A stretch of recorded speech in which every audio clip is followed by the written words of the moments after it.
Gobierno. Y bueno, quiero agradecer por su asistencia a esta charla magistral en el marco de la admisión 2022 de la Maestría en Ciencia Política y Relaciones Internacionales, donde docentes expertos destacados analizarán sobre qué está pasando en América Latina. Y bueno, en este evento participarán Jorge Aragón, PhD en Ciencia Política por la Universidad de Florida, además es director de la Maestría en Ciencia Política y Relaciones Internacionales de la PUC. Sus áreas de interés son la política comparada, la política latinoamericana, la política subnacional, la cultura política y opinión pública y metodología de la investigación en ciencias sociales. Asimismo, nos acompañará la profesora Rosa Laiza, ella es doctora en Ciencias Políticas y Gobierno de la PUC, es docente de la Maestría en Ciencia Política y Relaciones Internacionales. Sus áreas de interés son la teoría política, la política comparada y la investigación en ciencias sociales. Y finalmente nos acompañará también el profesor Eduardo Darjan, doctor en Ciencia Política por la Universidad de Texas, actualmente es docente de la Maestría en Ciencia Política y Relaciones Internacionales, y sus áreas de interés son la política comparada, con énfasis en América Latina, los estudios de régimen político, partidos políticos y políticas de las políticas públicas. Bueno, muy bien, antes de iniciar con el evento, comentarles que para quienes desean realizar algunas consultas a nuestros docentes, lo podrán realizar a través de este chat grupal, las cuales irán siendo respondidas durante todo el evento. A continuación, les voy a dar el pase al profesor Jorge Aragón para dar inicio a esta charla. Adelante, profesor Aragón.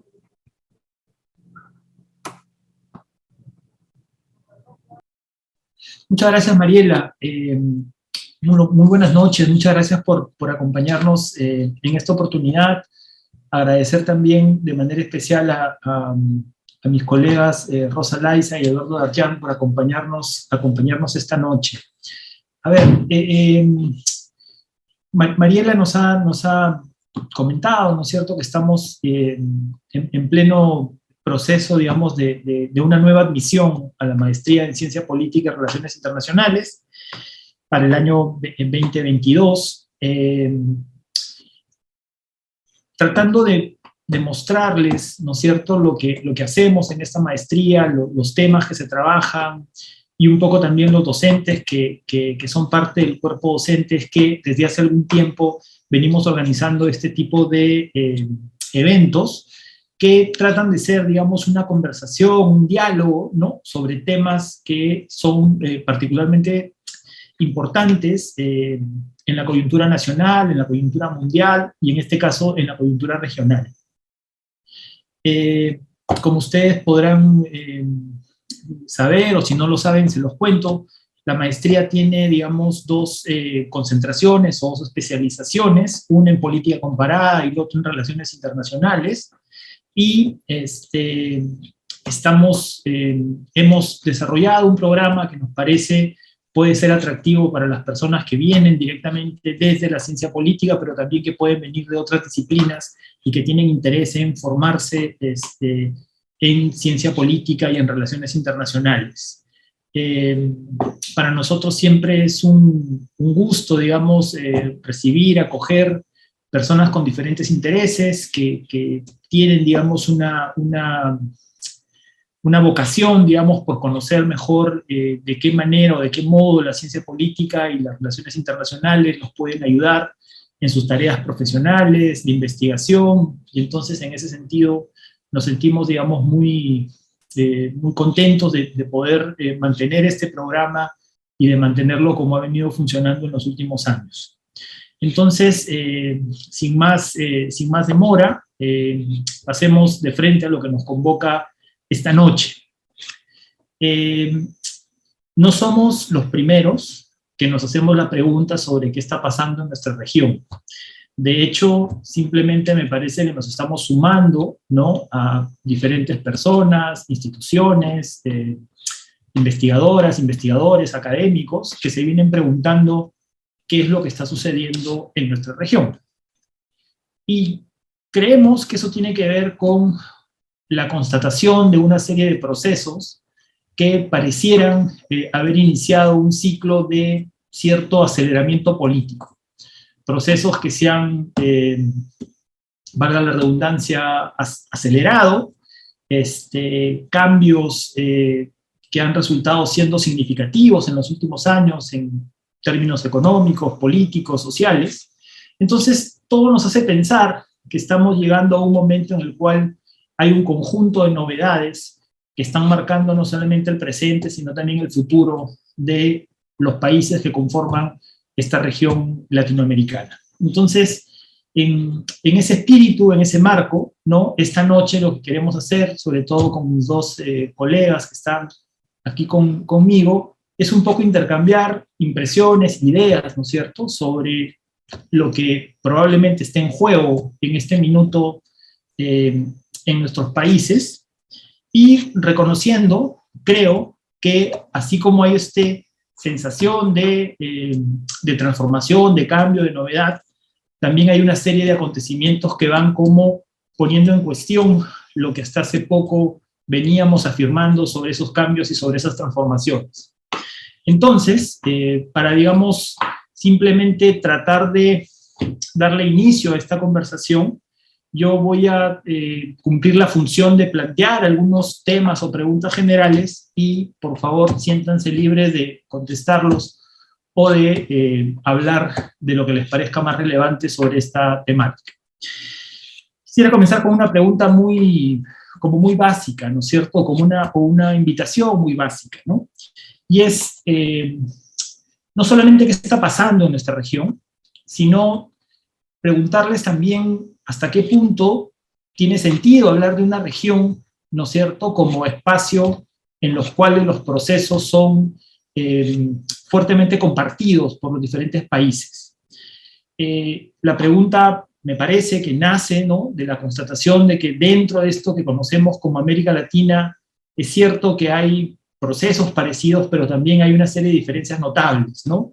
Si uno pone en el mismo sitio a Chile, Brasil, Ecuador, Bolivia, Perú, claramente no estamos todos en la misma situación, en las mismas condiciones. Entonces, les planteo de frente, digamos, las dos preguntas, creo, más importantes de esta noche. La primera es, ¿qué está pasando en nuestro país, en nuestra región? Y la segunda es, ¿hasta qué punto, hasta qué sentido tiene, ¿no es cierto?, de insistir en que somos una región, digamos, con procesos que nos atraviesan y tal vez necesitamos hacer algunas distinciones más finas y hablar de algunos bloques dentro de esta región. Si les parece bien, comenzamos con Rosa, Eduardo, y después seguimos contigo.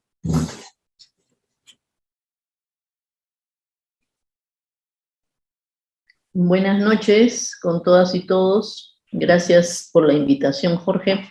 Buenas noches, Eduardo, también. Me parece muy importante conversar sobre América Latina, y además me parece también saludable, porque creo que vivimos en un país donde estamos tremendamente ensimismados en todo lo que ocurre en la política nacional, ¿no? Entonces creo que colocar este tema y esta mirada más amplia me parece que es digamos, una invitación sugerente, ¿no? Una primera cosa que me gustaría decir, tratando de responder a la pregunta de Jorge, creo que hay un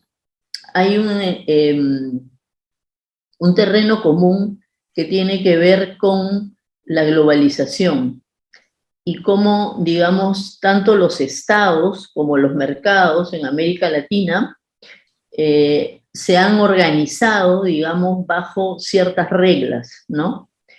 Y esa globalización implica, me parece, si nosotros entramos ya más al nivel sobre todo político, implica ciertos niveles de vigilancia de organismos internacionales sobre el cumplimiento de ciertos estándares, ¿no?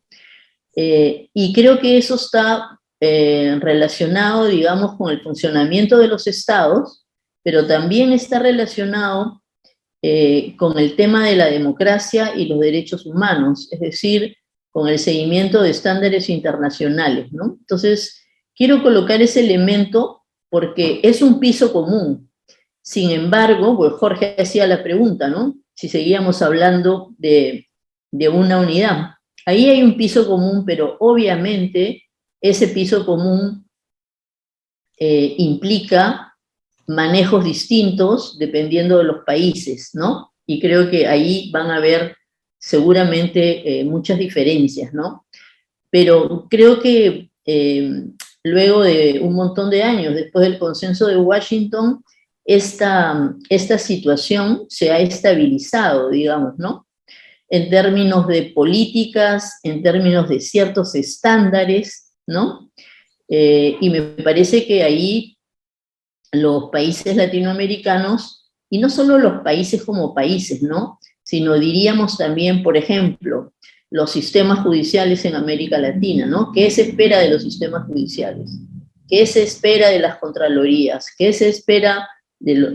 Hay distintas redes a ese nivel para hablar de los funcionarios, ¿no? Que comparten sus experiencias y que también van señalando como ciertos indicadores de lo que quieren. Ahora, hay otro tema que me parece muy importante para hablar de América Latina y entrar a responder tu pregunta, que tiene que ver con el tema de la democracia, ¿no? Que claro, es una palabra muy grande, también otra vez para abarcar una variedad tan grande de situaciones, ¿no?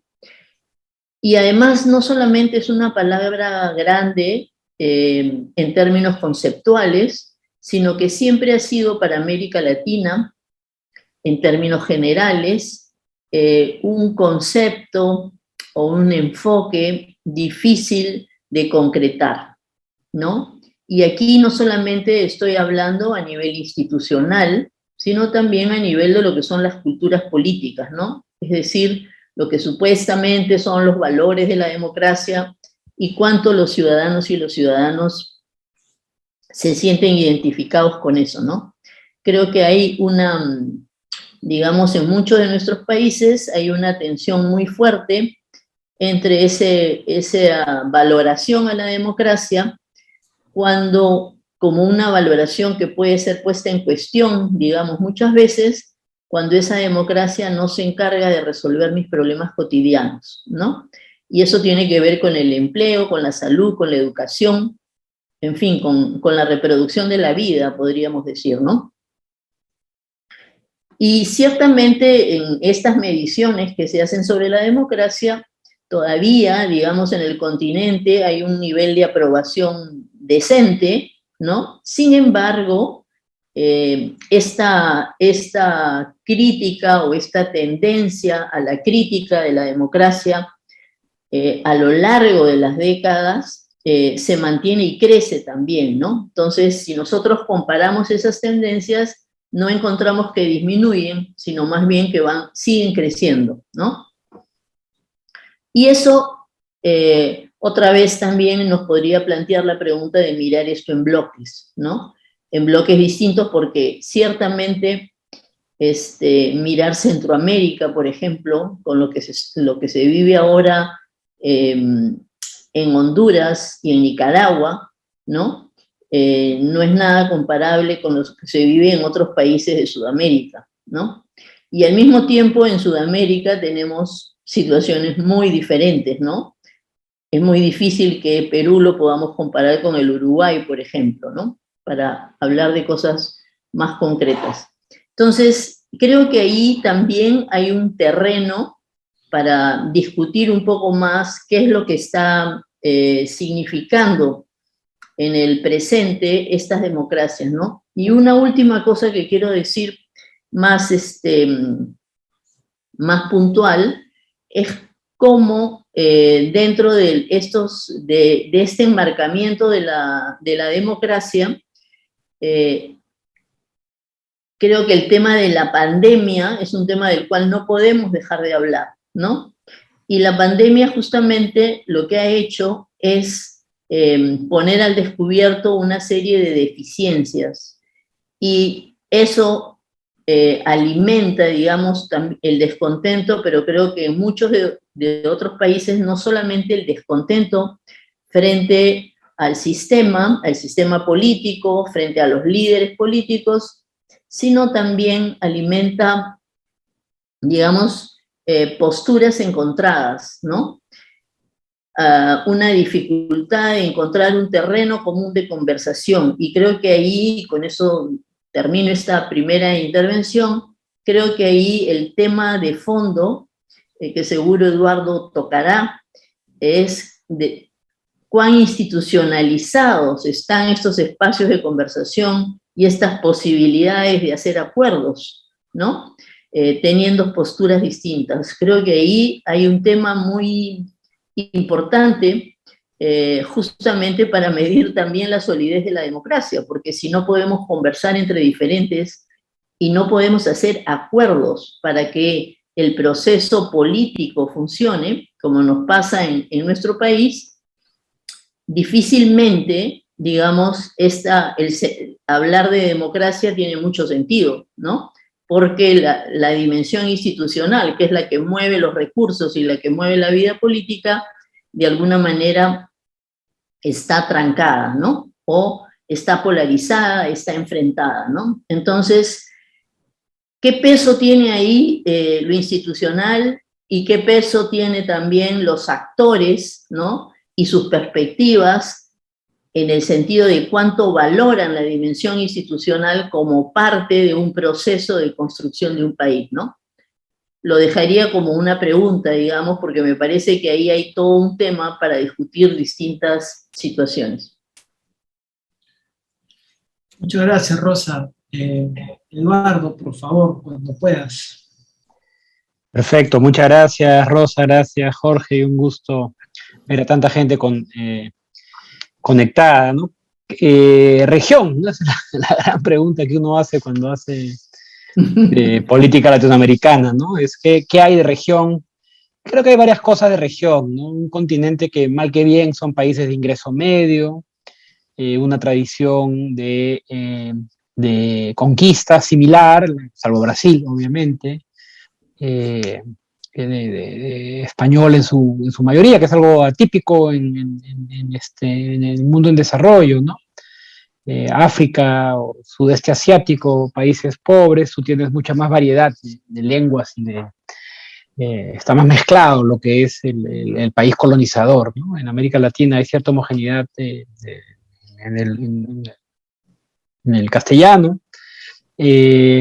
También creo que está sujeto a economías que por ser de ingreso medio pues se parecen de muchas formas, shocks externos similares, hay cierta interconectividad, impacto de la economía en general, pero ahí ya paramos de contar, ¿no? Hay países con muy diversos,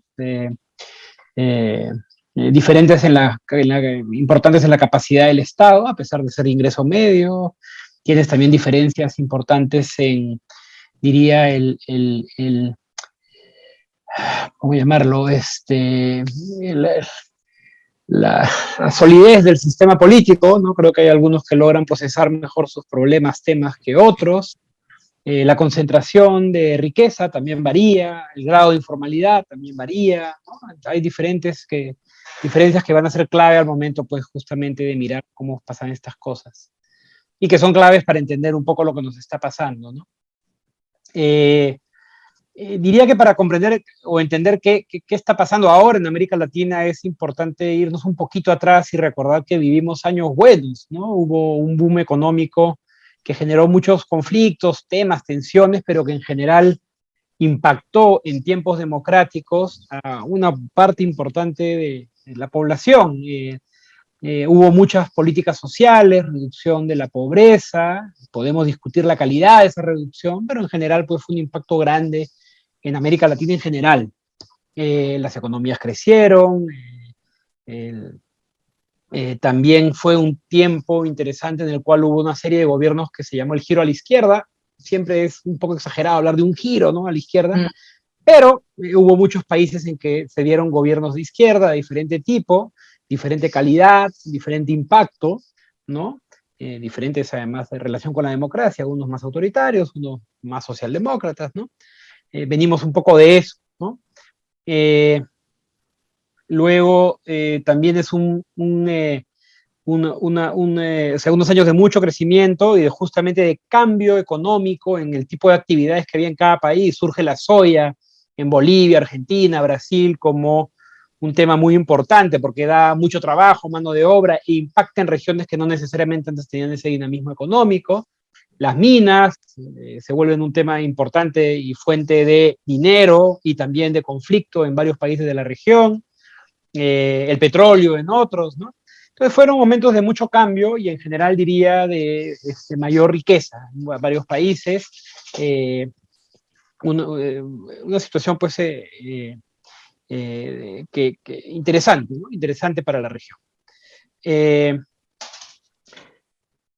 Luego, diría, el perro saltó. Luego, estamos un poco en el momento actual, ¿no? ¿Qué es lo que está pasando? ¿Qué es lo que está pasando y viene pasando ahora? Diría que hay una caída de ingresos y una serie de procesos que se dan que llevan a lo que es una especie de malestar democrático en varios países. Si bien hubo cambios, hubo impacto, o sea, no hay que minimizar lo que pasa en tiempo democrático, porque creo que eso es no hacerle un favor a la democracia. En muchos países hubo políticas que buscaron ir más abajo, en algunos con bastante éxito, en otros menos. Hay un cierto malestar democrático, ¿no? Como que este choque económico no cambió una ruta de desarrollo en muchos países de la región. No es que surgieron pues grandes industrias ni una gran mano de obra, sino que probaron que varios de estos cambios van a ser muy lentos y no necesariamente permitiendo saltos hacia el desarrollo como los que se vieron en otros países, o el propio Chile en su momento, en el pasado, ¿no? No es Corea, no es Taiwán, fueron más bien cambios moderados, en algunos casos con crecimientos de la informalidad, con una evidente desigualdad geográfica, con impactos muy diferenciados, y eso genera pues una suerte de cansancio democrático, que creo que se ve en varios países, ¿no? Esta idea de 20 años de democracia, voto por unos, voto por otros, y no es que haya muchas diferencias.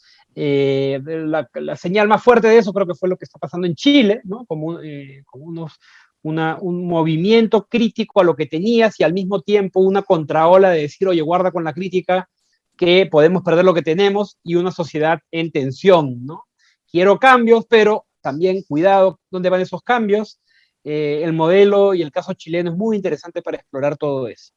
Otros países lo han pasado más tranquilos, han sabido lidiar mejor con estos temas, Uruguay, por ejemplo, pero en todos lados, Costa Rica, Guatemala, Colombia, hemos tenido movimientos y temas complejos, ¿no? que llevan a este malestar democrático. Un segundo tema con este malestar democrático creo que tiene que ver con la criminalidad. En varios países un aumento considerable de criminalidad, organizada además, vinculado a actividades pues, transnacionales, que ha generado mucha inseguridad. No siempre la criminalidad opera en forma tan abierta y clara, ¿no? En algunos lugares esta criminalidad genera mucha violencia y en otros más bien pasa por lo bajo. No la vemos, no la observamos, ¿no? Pero en general creo que es un rasgo de la región, también problemático. Otro tema, creo, importante en la región han sido los escándalos de corrupción. Eso, pues, por un lado es algo bueno en el sentido que se están dando escándalos de corrupción. Se han fortalecido procuradurías, fiscalías, se ve más que hay cierta intolerancia de la población frente a algunos actos. Al mismo tiempo, obviamente son malas noticias, ¿no? Continuidades fuertes de que estas cosas pueden seguir pasando, muy entrelazadas con la política, y el caso peruano creo que es impresionante, ¿no? Salimos de un escándalo enorme de corrupción en el año 2000 y poquito tiempo después ya estaban robando, como hemos podido conocer por los escándalos de Odebrecht y otros, ¿no? Es como que no hubiese un aprendizaje, ¿no? Es volver a lo mismo, que es otro tema grande que creo que se ha dado, y producto de esto, no sé bien si darle causa, efecto, ¿no? Pero hay una sensación creciente de búsqueda de soluciones nuevas que a veces han llevado a surgimiento de populismos, entendidos como líderes que buscan romper con el pasado, sea las élites económicas, sea las élites económicas, o sea, el antiguo sistema político, ¿no? Como sea, mostrar que puede ser diferente, que puedes marcar una distancia con lo que tenías antes y con lo que hay ahora. Entonces tenemos casos como Bukele, Bolsonaro, actores que han surgido, ¿no? Y que a veces se oponen y construyen sobre lo que fueron los propios populistas de izquierda de la década pasada, ¿no? Y luego, creo que algo que también resaltaría es que no es solamente, ¿cómo decir? O sea, no es solamente que tengamos polarización, sino que es una polarización que se desgasta más rápido, ¿no? Como que las narrativas de grandes construcciones, de grandes, no parecieran estar tan a la mano. Es más difícil, de alguna manera, creo, construir hegemonía que hace algunos años, ¿no? De izquierda o de derecha. Menos paciencia, obviamente con diferencias, ¿no? El chavismo continúa, Ortega en Nicaragua continúa, ¿no? No quiero decir que no esté pasando, pero de alguna manera con los nuevos populistas se ve más intolerancia.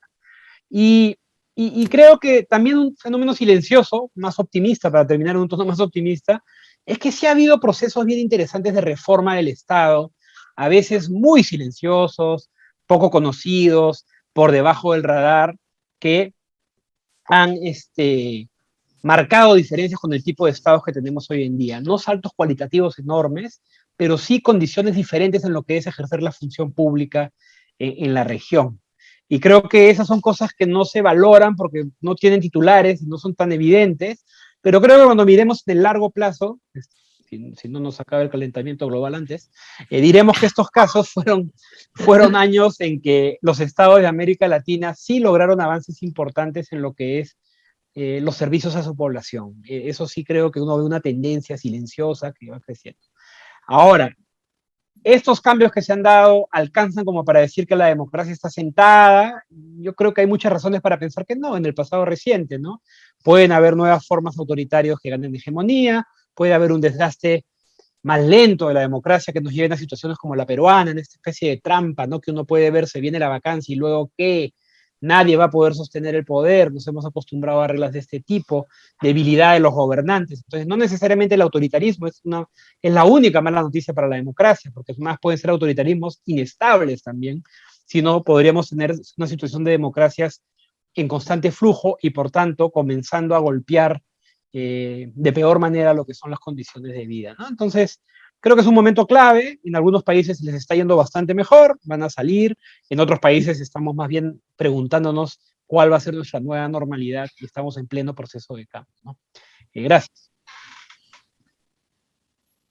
Muchas gracias, Eduardo. Yo creo que hay varias cosas que probablemente ustedes quieren comentar unos de otros o seguir un poco desarrollando la idea, ¿no? Pero, digamos, para ver si contribuyen algo, para poner algunos otros temas sobre la mesa, ¿no?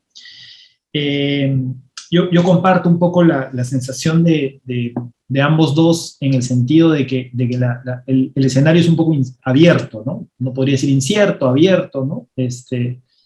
No está necesariamente ya definido, ¿no? Pero independientemente de lo que quieran comentar, ¿no? ¿Habría desde el punto de vista de ustedes algunos factores que podrían ser particularmente importantes o interesantes para hacer más o menos probables algunos desenlaces? Ustedes han puesto sobre la mesa el tema de la democracia, han puesto el tema del desarrollo, del bienestar, del crecimiento económico, ¿no? Y entonces me pregunto, ¿no? Si es que en este panorama incierto, habrían algunos factores que podrían ser más o menos importantes para eso, ¿no? Para evitar algunos desenlaces que ya sea, no sé, una nueva década perdida en América Latina o un proceso de autocratización que bueno, se discute en otras partes del mundo y que por lo menos tiene cierta presencia en la región también en los últimos años. En fin, eso, si les sirve de algo para seguir conversando, si no, una cuestión adicional también para poner sobre la mesa otro tema que es pues ineludible, ¿no? Y que Eduardo de alguna manera lo ha traído a colación, ¿no? Hablamos de la región porque estamos inmersos en esa región y el Perú es, digamos, uno de los países miembros de esta región. Entonces, ¿cómo está de alguna manera esto que vemos fuera o en la región en su conjunto de alguna manera expresado o marcado también la dinámica política nacional, ¿no? Aquí estoy haciendo trampa porque la pregunta era qué pasa en América Latina, no qué pasa en el Perú, pero ya que estamos aquí, ya que no tenemos muchas oportunidades para conversar así de manera bastante abierta, en fin, pondría esos temas sobre la mesa, pero por favor, ustedes comenten lo que les parezca. Rosa, por favor. Creo que una expresión que usó Eduardo, me parece que es, la comparto, ¿no? Esta idea del cansancio con la democracia, y creo que se liga con otra cosa que vivimos muy fuerte en Perú, que es el fin de estas grandes narrativas o de estos grandes discursos que vienen de siglos atrás y que organizaban de alguna manera una mirada de conjunto del mundo, ¿no? Creo que la gente de a pie, los ciudadanos y ciudadanas, pero también diríamos que ciudadanos y ciudadanas interesados en la política tienden mucho más a mirar la política desde un tema, desde un ángulo, desde una preocupación, ¿no? Sea porque les interesa levantar esa preocupación, que puede ser el género, el ambiente, en fin, hay muchos temas ahí, pero también lo podemos decir respecto a los ciudadanos y ciudadanas, ¿no? Cuando decíamos que la gente no quiere discursos, sino quieren que le resuelvan los problemas cotidianos, ¿no? Entonces, resolver los problemas cotidianos, digamos, no necesariamente calza. En todo caso, en los últimos años, vemos que no necesariamente calza con esos discursos, ¿no? Entonces, creo que ahí hay un agotamiento. La pregunta, digamos, es cómo se forman esos nuevos actores políticos, ¿no? Y qué propuestas nos traen, basados en qué, digamos, ¿no? Porque ciertamente el actor político que aspira a gobernar o que aspira a un liderazgo grande necesita manejar, digamos, distintos temas, ¿no? Otra cosa que me parece importante subrayar es digamos, la presencia fuerte en nuestros países de movimientos de derecha en la sociedad, ¿no? Creo que esa es una novedad que se discute no solamente en el continente, sino en el mundo, ¿no? Estos movimientos que tienen distintos acentos, pero que básicamente se afirman negando ciertas ciudadanías o que se afirman rechazando a ciertos sectores o que se anclan en el pasado y, digamos, se oponen a determinados cambios, ¿no? Un ejemplo que conocemos en Perú es Con mis hijos no te metas, ¿no es cierto? Ese movimiento, pero hay muchos otros, ¿no? Y hay muchos otros en el continente. ¿Qué quiero decir con eso? Que digamos, esta idea de que los ciudadanos que se movilizan son contestatarios y que quieren cambiar las cosas hacia adelante, es una idea que está completamente cuestionada también en América Latina, ¿no? Eso lo hemos visto en los gobiernos, pero no necesariamente con tanta fuerza como ahora en la sociedad, ¿no? Y en el caso nuestro, digamos, en el caso peruano, vemos eso mismo no solamente de parte del movimiento, sino también de grupos políticos, ¿no? Entonces, creo que ahí hay todo un cambio en el escenario político que también plantea, digamos, otro tipo de preguntas para lo que es el liderazgo político o la búsqueda de influir sobre la gente, ¿no? Y una otra cosa que me parece importante señalar es cómo a través de los años, y creo que eso tiene cierta presencia, pero quizá también es de las cosas que no se visibiliza tanto, como decían antes, Eduardo, por ejemplo, respecto a ciertas reformas dentro del Estado. Igual me parece que un un sector que tiene vigencia, pero no es muy visible, ¿no? Son estas redes de sociedad civil que tienen perspectiva latinoamericana, ¿no? O mundial también, ¿no? Y que contribuyen a manejar diferentes temas vinculados a derechos, vinculados a ambiente, ¿no? A distintas problemáticas y que funcionan muchas veces como una voz crítica dentro de la sociedad, otras veces funcionan como especialistas en ciertos temas, pero son, digamos, sectores que vienen de décadas atrás, ¿no? Pero que en medio de estos cambios políticos han mantenido, digamos, cierta vida, ¿no? Aunque ciertamente han disminuido respecto al pasado, ¿no? Porque todos esos sectores de alguna manera se han institucionalizado mucho más, ¿no? Pero igual me parece importante, ¿por qué? Porque eso nos habla también de una variedad de temas, y ahí me parece que un sector que es muy importante en América Latina, y eso nos conecta con ciertos países, son los pueblos indígenas, los pueblos amazónicos, ¿no? Con una problemática muy particular, pero al mismo tiempo muy importante porque conecta con estas cosas que decía Eduardo, ¿no? Los recursos naturales, el ambiente, el cambio climático y, por supuesto, estas redes internacionales a los que ellos están vinculados, ¿no? Creo que siendo una problemática tan específica, al mismo tiempo creo que tiene coloca una nota particular en ciertos países del continente, ¿no? Muchas gracias, Rosa. Pues, he cambiado de escenario porque me echaron mis hijos del cuarto. De locación. Sí, hay varias cosas, varias preguntas he visto en el chat interesantes, y también siguiendo un poco lo que comentaba Rosa. Es extraño, ¿no? Es una América Latina que se habló mucho del cambio del neoliberalismo, ¿no? Algo que fue más de los 90, y de hecho en los 2000 hubo reacciones contra el neoliberalismo. Podemos tener a Venezuela como el caso extremo, que yo creo que más que un modelo alternativo fue una especie de uso político de modelos viejos que terminó siendo pues un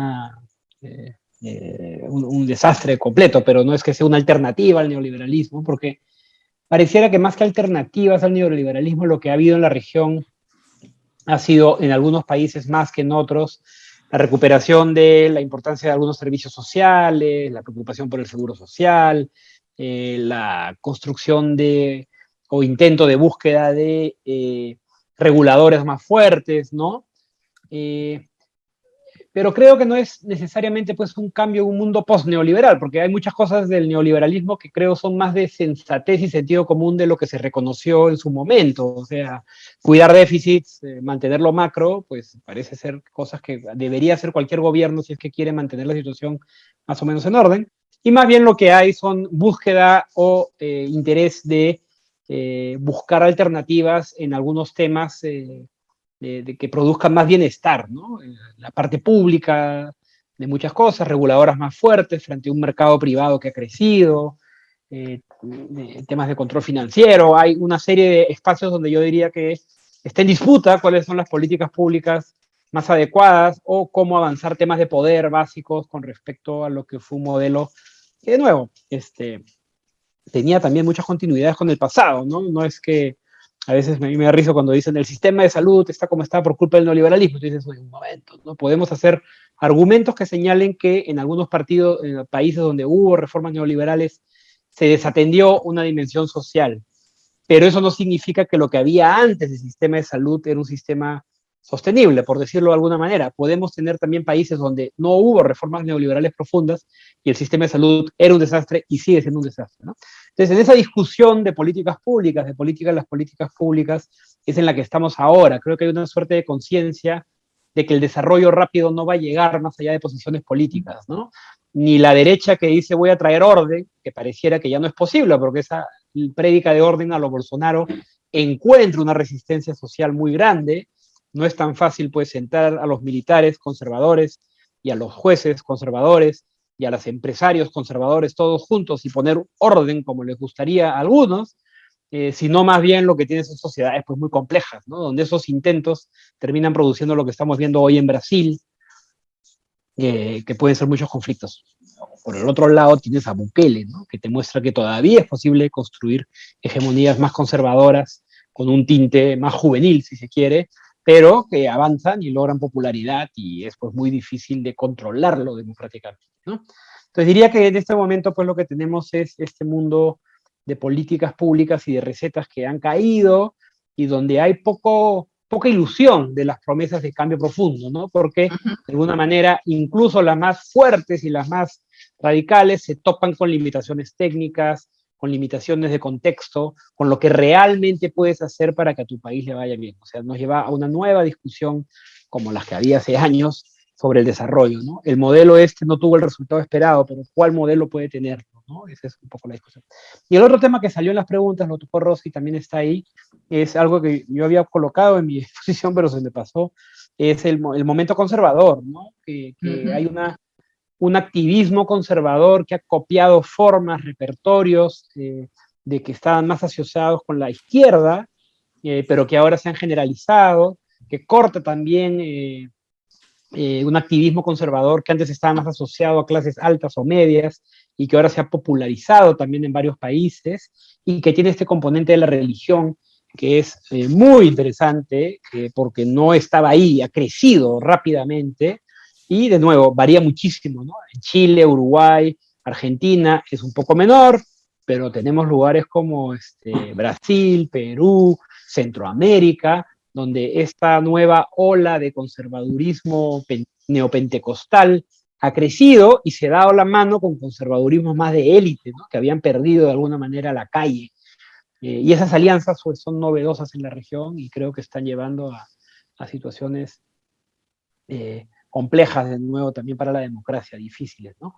También decir que esto pues no es una historia de un solo lado, ¿no? En paralelo han habido más cambios en políticas de género y políticas feministas que durante muchísimos años en la región.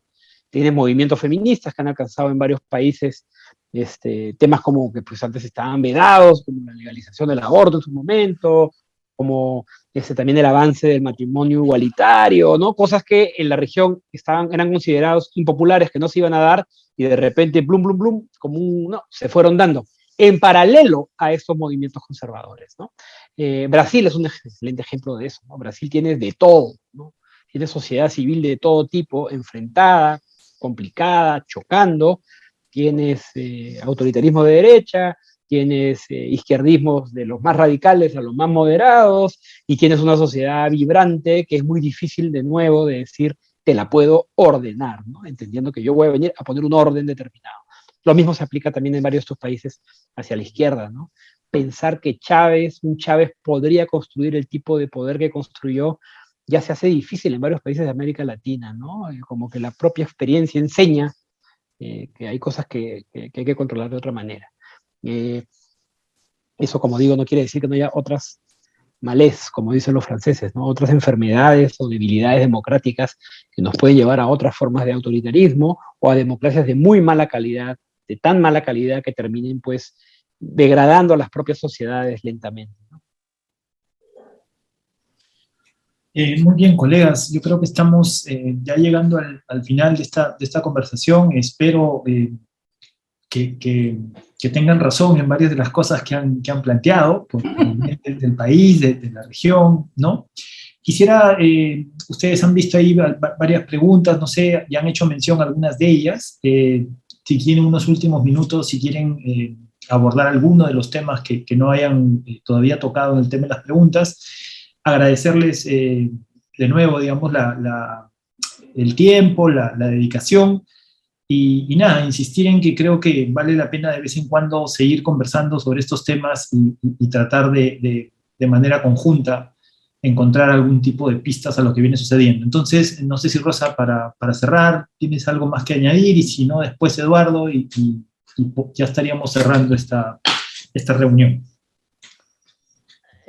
Algunas cosas puntuales, ¿no? Hay una primera respecto a lo que dijo Eduardo recién, esta presencia de la derecha diciendo que va a poner orden, me atrevo a decir que, digamos, este discurso del orden, si es que no se articula bien con propuesta económica, es muy difícil que la gente se lo banque, ¿no?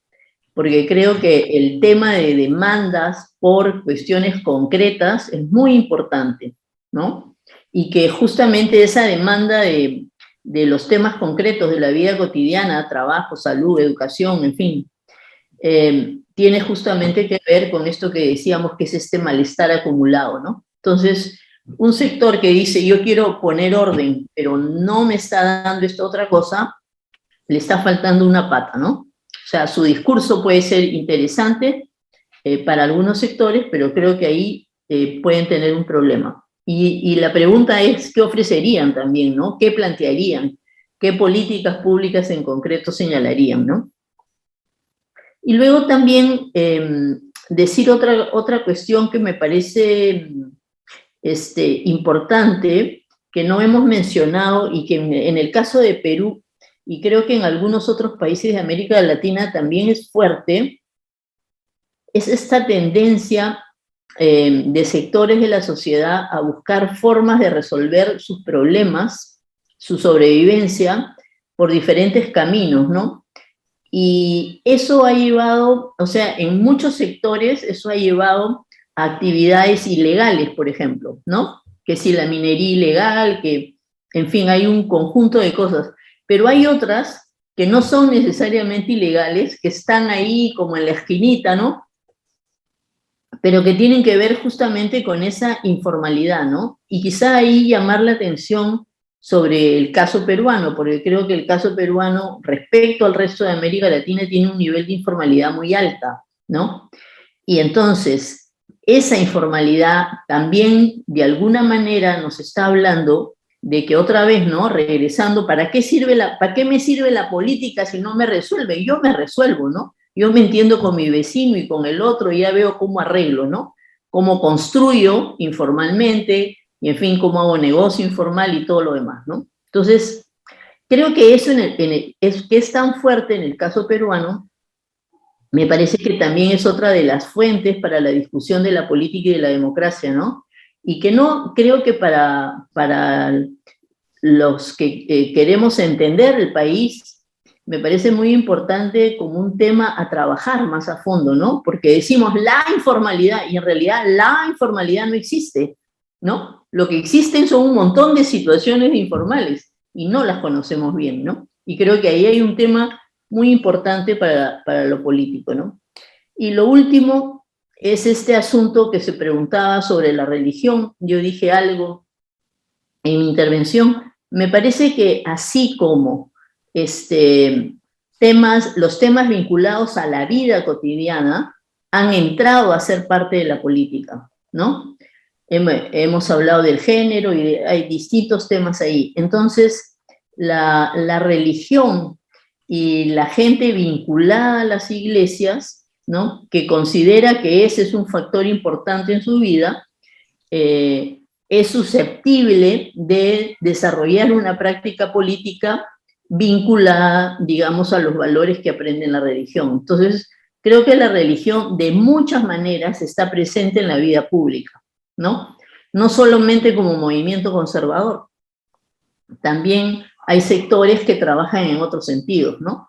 Pero creo que eso es parte también de los cambios que han habido en América Latina, ¿no? Que ha habido en la propia institución de la Iglesia, en este caso de la Iglesia Católica, pero si hablamos de los otros grupos religiosos, creo que es importante decir, porque a veces uno los mete a todos en un saco, creo que todos no están en el mismo saco. Creo que hay diferenciaciones entre ellos y es muy importante siempre entender de qué grupo se habla, ¿no?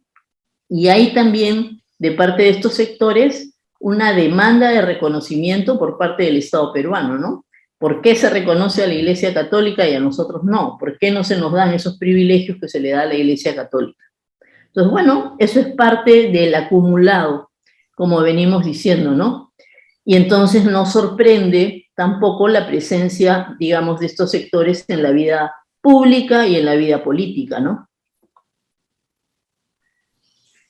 Muy bien, gracias, Rosa. Bien, hay algunas preguntas ahí, una sobre qué leer sobre esto. Yo recomiendo que se dé una vuelta por Política y Gobierno, la revista del CIDE de México, que tiene buenos artículos temáticos sobre un poco, puede ser por país o por temas en la región, que es interesante revisar. En Chile está la revista de Ciencia Política, que tiene anuarios con qué pasó en cada país, y de nuevo, ahí es interesante ver algunos casos emblemáticos, ¿no? ¿Qué pasó en el año de la pandemia en varios países, por ejemplo, ¿no? ¿Qué patrones comunes hay, ¿no? Se pueden encontrar y son de acceso abierto. Y luego también hay estos, pues, blogs más académicos.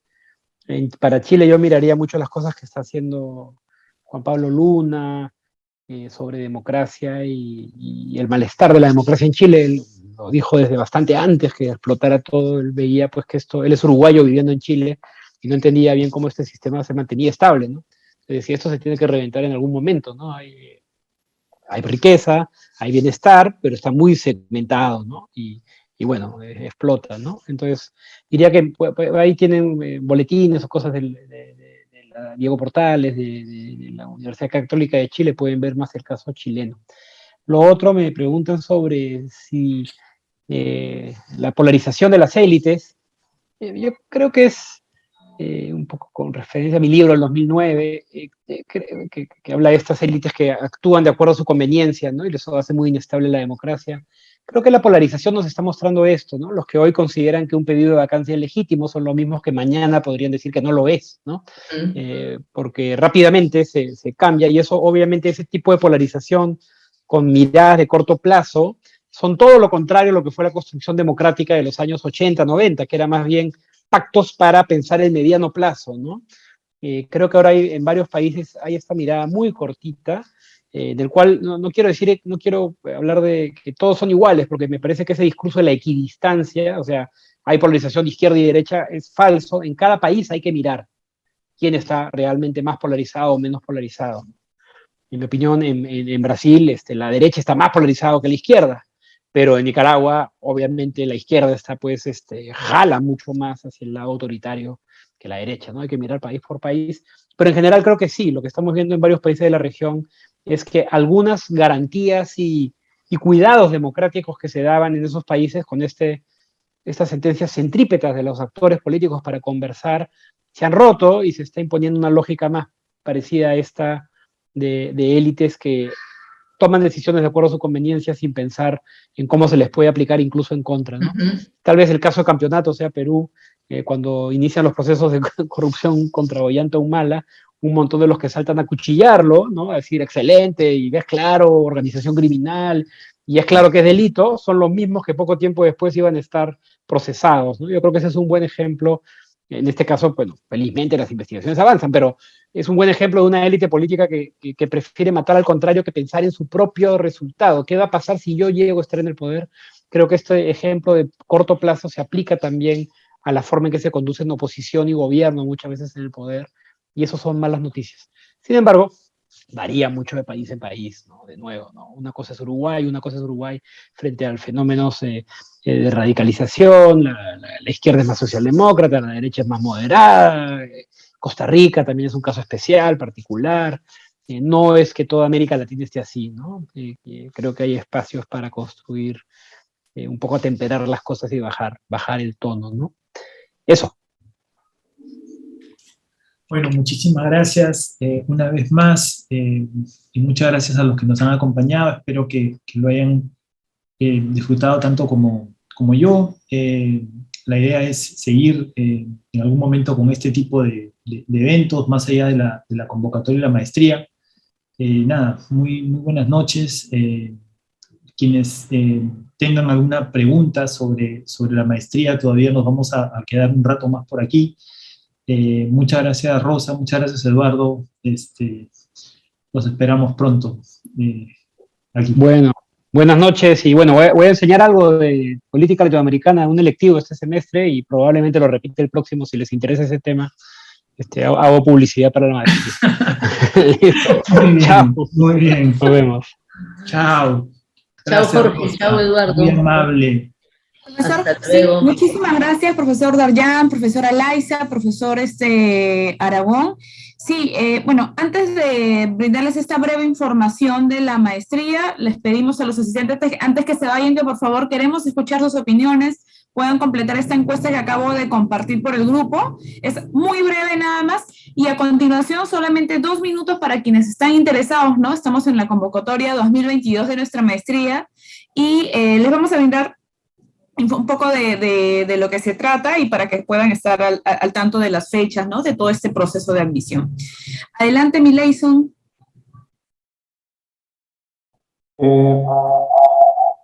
Sí, bueno, ¿me escuchan? Y con un poco de eco, ya. Ahí sí creo, ¿no? ¿Sí? ¿Ahí sí se me escucha bien? Bien. Ok. Bien, bueno, sí, bueno, referente ya a la maestría, para aquellas personas que estén interesadas en iniciar ya un proceso de inscripción, o tal vez aquellas que ya, entiendo algunos de los presentes ya han iniciado un proceso de inscripción y que aún falta tal vez subir algunos documentos. Bueno, quisiera acotar en algunos puntos especiales que es de este proceso. Entre ellos es justamente el tema de los beneficios de nuestra maestría. Uno de ellos es el reconocimiento internacional sobre nuestros docentes, ya que contamos con reconocimiento internacional, somos una de las primeras universidades peruanas acreditadas internacionalmente en lo que es docencia de posgrado, y ello les aseguro a ustedes la calidad de nuestra maestría y sobre todo de la calidad en enseñar, en enseñanza y en los conocimientos a obtener, ¿no? Nuestra plana docente cuenta pues con una amplia experiencia tanto en el sector público y con cargos gerenciales en las principales entidades de nuestro país. Adicional a ello, también es muy importante lo que es el networking, ¿no? Ya que a la hora de llevar un programa de posgrado, esto te suma bastante, porque ya que nuestra maestría está dirigida a diferentes disciplinas profesionales, les permite a ustedes como alumnos, primero, ampliar su red de contactos y segundo, poder tener un enfoque desde diferentes sectores y un pensamiento más estratégico e innovador, ¿no? Adicional a ello, esta maestría les permite obtener una triple certificación.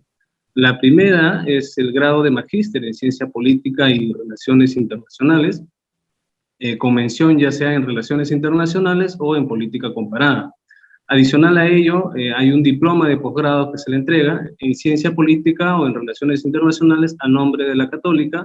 Y tercero es un certificado entregado por IBEI, que es el Instituto de Barcelona de Estudios Internacionales, que se le entrega luego de haber culminado nuestra pasantía internacional. Referente ya a lo que es la modalidad, tengamos en cuenta que la modalidad de nuestra maestría es presencial, pero considerando lo que es el contexto actual y en concordancia con las medidas dispuestas por el gobierno, se desarrollará en la modalidad de distancia hasta que las nuevas disposiciones permitan el retorno a las clases presenciales, ¿no? Esto también depende de las disposiciones gubernamentales y de lo que la Católica decida en torno a un retorno seguro al campus virtual, ¿no? Ahora, existe también la posibilidad de que durante este semestre se lleven algunas actividades presenciales. Y digamos que para este primer ciclo se van a utilizar clases en vivo y algunas grabadas, y se van a utilizar 3 plataformas para poder impartir el dictado de las clases, ¿no? Entre ellas es la Paideia, el intranet de nuestra universidad y el Zoom, la plataforma Zoom, ¿no? Siguiente, por favor. Y bueno, como bien mencionó nuestro director al comienzo de la charla, esta maestría les permite a ustedes especializarse en cualquiera de nuestras 2 menciones, ¿no? Ya sea en la mención en lo que es política comparada o lo que es en relaciones internacionales. Siguiente, por favor. Y bueno, ya referente a lo que es nuestro cronograma de nuestro proceso de admisión, comentarles brevemente que para los que estén interesados en ya iniciar su proceso, hay 3 documentos básicos para iniciar su proceso de inscripción, que es su grado de bachiller, una copia de su documento de identidad, ya sea DNI, pasaporte o carnet de extranjería, y tercero, su currículum vitae sin documentar, ¿no? Una vez que ustedes realicen o suban estos documentos en el plazo máximo de 3 de febrero, que es cuando cierran las inscripciones en línea, deberán luego de hacer el pago por derecho de postulación, que es de 350 soles, ¿no? Este pago tiene una fecha límite hasta el 4 de febrero. A partir de ahí, ustedes ya se les considera como postulantes y se les van a hacer la programación de 3 evaluaciones que deberán de rendir, ¿no? Y a la par, conforme van realizando estas evaluaciones, van a tener que presentar cierta documentación básica, como una carta de motivación que va dirigido a nuestro director, y básicamente es poder conocer algo más de ustedes y poder conocer sus intereses por nuestra maestría y los aportes que ustedes podrían hacer tal vez a este programa, ¿no? Segundo, es un récord de notas, y para aquellos que deseen ser, digamos, ubicados en nuestra escala de pensiones, también deberán adjuntar una declaración jurada. Estos documentos tienen un plazo máximo hasta el jueves 10 de febrero, y bueno, entre las evaluaciones que ustedes van a rendir, hay una que, digamos, es la entrevista personal. Esta se realiza entre el martes 22 y el jueves 24 de febrero, y para ello se les solicita que, bueno, puedan ir agendando estas fechas, ¿no? Porque en estas fechas sí o sí se van a dar estas entrevistas personales, ¿no? Los resultados de todas estas evaluaciones a rendir, junto con la evaluación de sus expedientes, van a ser publicadas el 1 de marzo, y para aquellas personas que logren ser admitidas, van a tener desde el 5 de marzo hasta el 11 de marzo, van a tener plazo para poder realizar el pago de su primera cuota, ya que el inicio de clases se ha programado para este 21 de marzo y el ciclo estaría culminando el 16 de julio. Igual, para aquellas personas que tengan algunas dudas adicionales, consultas sobre este proceso, igual les dejo aquí mis datos para que puedan tal vez escribirme o llamarme y poder asesorarlos en su proceso de inscripción y brindarles cualquier otra información adicional sobre nuestro programa. Muchas gracias, Mileyson. Igual para todos los interesados, los participantes, hemos dejado en el chat grupal más datos para que se puedan comunicar directamente con Mileyson Reyes, quien es el asesor comercial, y además para que puedan descargar nuestro boletín informativo y puedan conocer más sobre el proceso, ¿no? Sobre este proceso que de manera breve Mileyson lo ha explicado. Así que, bueno, los esperamos. Muchísimas gracias nuevamente por su participación en esta actividad y esperamos verlos prontos, que formen parte de nuestra comunidad de la Escuela de Gobierno. Muchas gracias y buenas noches a todos. Hasta luego. Chao, gracias.